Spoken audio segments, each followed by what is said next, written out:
State Representative from Medford, and it is my great privilege. We started working on this bill some 6 years ago. And when we started, I remember sitting across the table from Governor Scott in one of our planning meetings. We were planning our very first lobby day in the State House. And we honestly wondered and worried whether anyone would show up.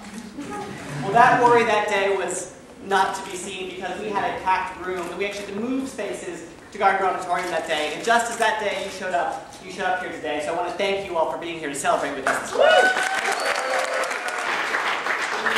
What was very telling about that day was we had people from the community, from the transgender community, call us and say, can I really go in that building? Can I get through security?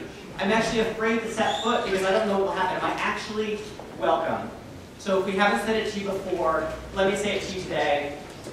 Welcome to the People's House. As we stand here in this historic room, the Senate reading room, formerly the Senate chamber, we are cognizant of the history of Massachusetts civil rights victory. And this is another step on the road to full equality for all citizens of the Commonwealth. And we should all be proud of that history that we are making here today. It is my great honor to introduce to you a man who has become a hero and a legend on behalf of LGBT equality, our governor, my friend, Governor Deval Patrick.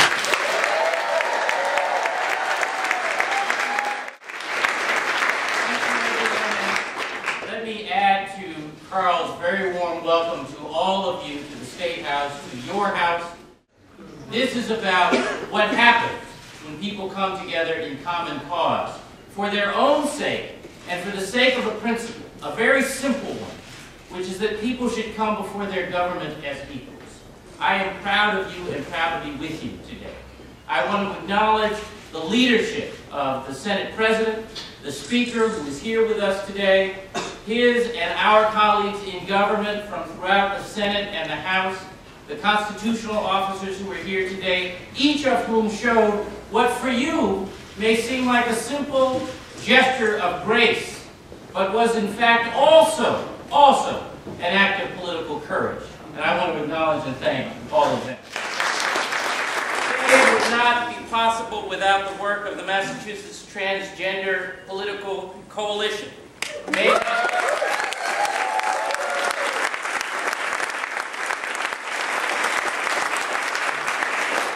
as you know, of MassEquality, GLAD, the Massachusetts Gay and Lesbian Political Caucus, so many others, all of you embodying that coming together. I want to thank you all for being that symbol of strength, a force to be reckoned with. Remember that, but this isn't the last fight. A force to be reckoned with.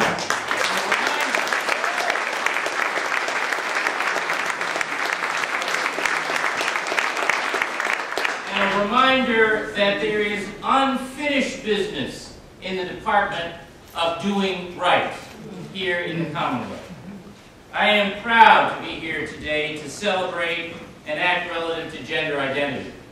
This act will extend critical protections, as you all well know, to transgender residents seeking housing, employment, credit, education, and protection from hate crimes. I signed this bill as a matter of conscience. No individual should face discrimination because of who they are. And for that reason, this legislation is an achievement not only for transgender people, but for all of those who stand up for and care about respect for basic human dignity. I want to thank you for being an example of what it means when people decide to make advocacy personal. When they decide that you do, in fact, have all the power you need to make all the change you want if you work together.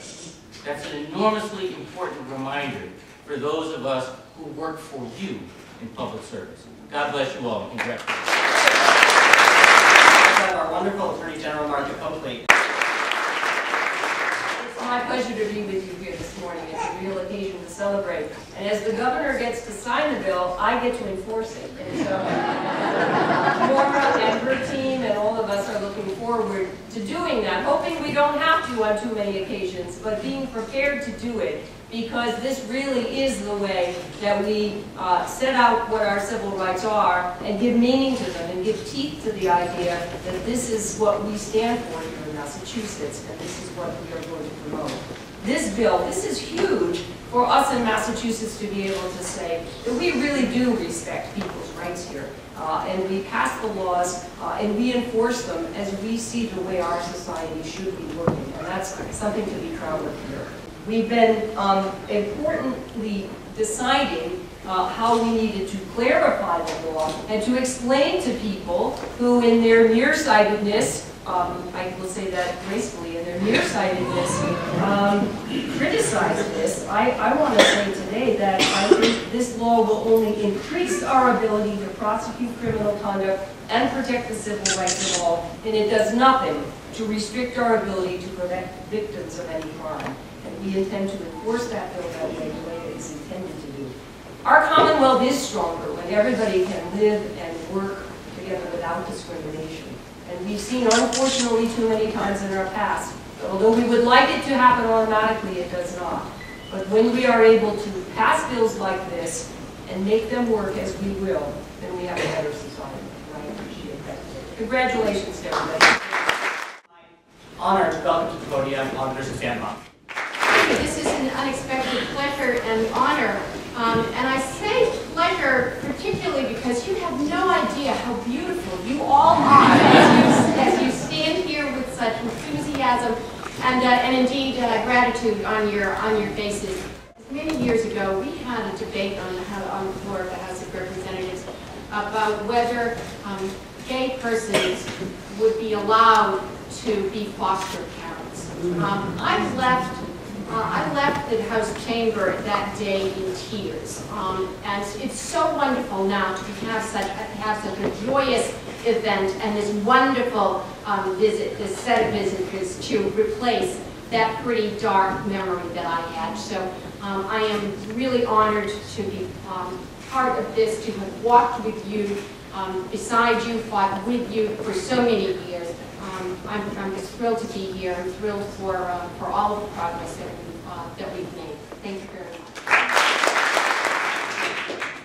As a member of the House, I can tell you that nothing gets done without leadership from the Speaker's office. And in 2009, February 2009, at the MassEquality Gala, Bob DeLeo showed up and he said to the entire audience, "I'm proud that as Speaker, this is my first public event. I'm proud to be a co-sponsor of the Transgender Equal Rights Bill, and I'm committed to getting this bill passed." Speaker DeLeo, through his leadership, his courage, and his tenacity, delivered for us today. Please join me in welcoming Speaker DeLeo. It was my very first event as Speaker of the House, and I went to the MassEquality dinner, and I had made a statement that we were going to get this done. In signing this bill, the Commonwealth is recognizing the unjust discrimination that nearly 33,000 Massachusetts residents face each day. Henceforth, we as a Commonwealth will not have to tolerate hatred. Massachusetts will no longer have to tolerate discrimination. Massachusetts will not have to tolerate bias-related violence towards transgender people. This, I am so proud to be part of, is such an important civil rights milestone. Let me close by saying this. This weekend, I'm sure many of us in this room, and many of us up here I know, celebrated Martin Luther King Day in one form or another, either through a day of service or through ceremonies at local churches or with local community groups. And in my remarks this weekend, I quoted my favorite quote from Dr. King when he said that the arc of the moral universe is long, but it bends towards justice. Well, the arc of the history of this bill was long, but it bent towards justice. And it bent towards justice, and the arc of our moral universe bends closer towards justice because of all of you. So thank you for all you have done. Congratulations. That's why we're here today. Thanks. There's another fight for another day that we will surely come back for to continue to fight for the public accommodations. This bill is a huge step forward, and one that is going to allow thousands of people across this state to go to work every day less fearful that they will lose their jobs simply because of who they are.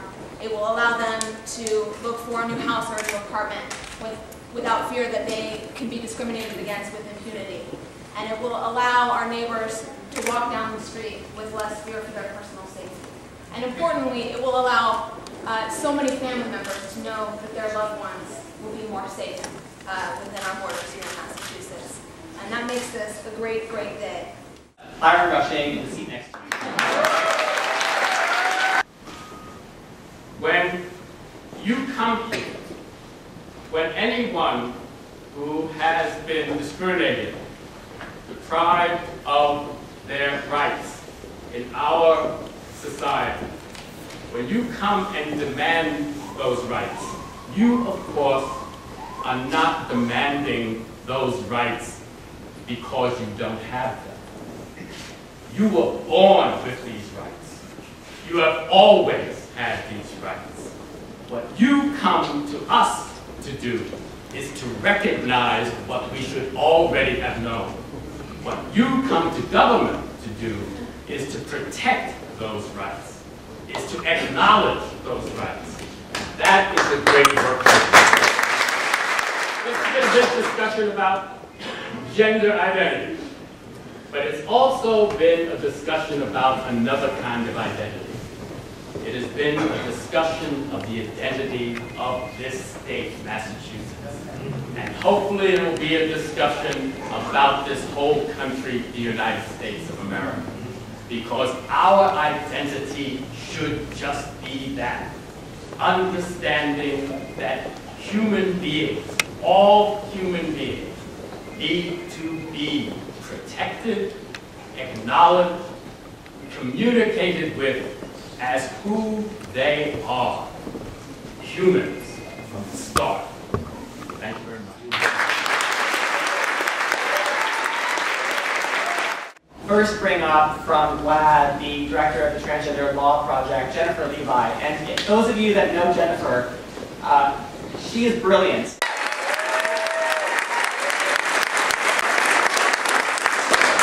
It's amazing to be here, and it is, looking out at this room, tremendous to see the beauty of our community in front of me and the strength of the community that we have brought together to support us. It's unbelievable. And I'm also struck by the fact that if I look out there, we are represented from very young kids to the oldest among us. And it's tremendous to know that we can create this and we can bring this support and these protections for ourselves. And in some ways I feel like it's been a long road. It's almost been since I was very young until my hair didn't start out this color. But it's amazing. As much like the Attorney General, I look forward to enforcing this law on behalf of our community, knowing the hope and the promise that it brings for all of us of equality and justice for our community. So thank you so much. There is one organization that has served as a backbone, delivering resources, delivering a field campaign, delivering on press, showing up at every lobby day with hordes of volunteers, and the leadership that was shown by MassEquality in the marriage fight was unparalleled until now in the transgender equal rights fight. And I want to thank and welcome the Executive Director of MassEquality, Suffredini. Small but mighty. Thank you, Governor Sciortino, for that introduction. I promised my fiance that I would not get emotional today, and I'm not sure I'm going to be able to keep that promise. It is pretty incredible to look out at the group of people that are in this room, all of us together, and I think the gravity of what we have accomplished together. I was thinking about today, and I was thinking about what is it? What is the one thing that brings us together today? And the governor mentioned it earlier, and it's courage. Courage brings us together today. The transgender community's courage to share painful stories of discrimination and truly powerful and inspiring stories of self-actualization. We have a lot to learn from the stories that we've heard throughout this cycle.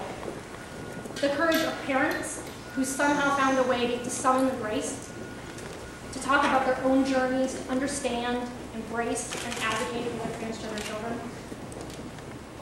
Labor, business, and faith leaders, advocates for women, children, and public health, hundreds of organizational allies, and thousands of ordinary residents who spoke out, rose up in support of justice. Just since January, residents in Massachusetts made over 100,000 calls to lawmakers. Just since January. This bill's been around for a few years, and that is just since January. 5,000 postcards, 1,000 lobby visits, 100 positive media pieces, all supporting equality for transgender people. To young people in our Commonwealth who are in the process of self-discovery, today's ceremony sends a message of hope that in Massachusetts, everybody should be able to live safe, open, and authentic lives free of discrimination, no matter who they are. That is what today says. Because we didn't have to have a special signing ceremony, but we're having one to mark that. It's been an honor to be a part of these efforts. We have another step to take. It's been discussed. We need to pass public accommodation protections. Places like grocery stores, banks, buses, places where we routinely conduct our daily lives. I believe that the courage that got us here today will get us there very soon. And it'll be an honor to be part of that fight as well. Thank you.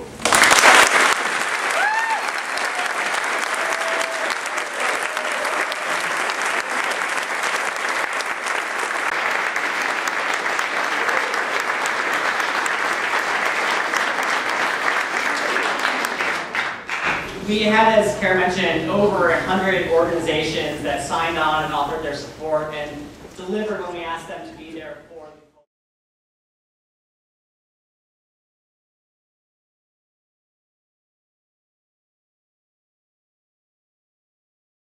one person I know from many years back before my time in the legislature, and he has not only been a leader of the Transgender Equal Rights Coalition, but he has been a leader for the transgender community for well over a decade. None other than my friend, a true leader, Governor Scott.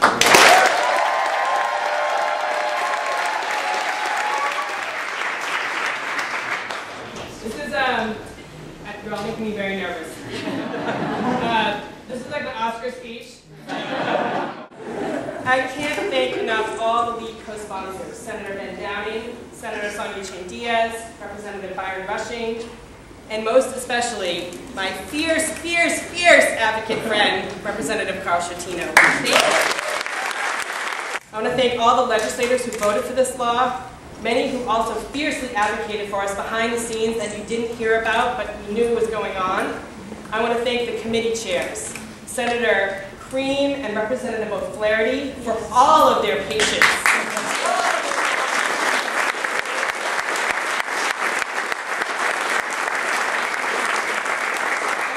I most especially want to thank them for the utmost respect they always showed this issue and all the people who spoke the truth about their lives. I want to thank all of our coalition partners for standing with MTPC, but I most especially want to thank all of you, the countless people in this room and beyond, the trans people who shared their experiences, all of our parents. I can't even look at the garbage because I'll start to cry. And all of our friends who worked so hard to see this day happen. This law is about affirming the right of all Massachusetts citizens, including transgender men and women, to live with dignity and respect and to be free from discrimination and violence. As transgender community members, our families and our allies, many of us know all too well the devastation that discrimination causes in our lives for our families and for our communities. This law is not about providing special rights. This law is about affirming the rights we have in employment, housing, education, credit. This is for those people who think they can deny us those rights because of who we are. This is why we need the law to clearly spell out our rights as individuals and human beings. We still have some work to do. And I look forward to seeing all of you, I know your phone number, to come forward and work with all of these amazing people behind me and getting full protections for every facet of our lives. That includes public accommodations. We need to be affirmed as having the same rights and responsibilities of all other members of this Commonwealth. Today, I know a significant shift has occurred with the signing of this bill, and that shift is towards a just and fair society. In closing, I want to quote Dr. Cornel West. Never forget that justice is what love looks like in public. Thank you. And with that, Governor, let's sign this bill again.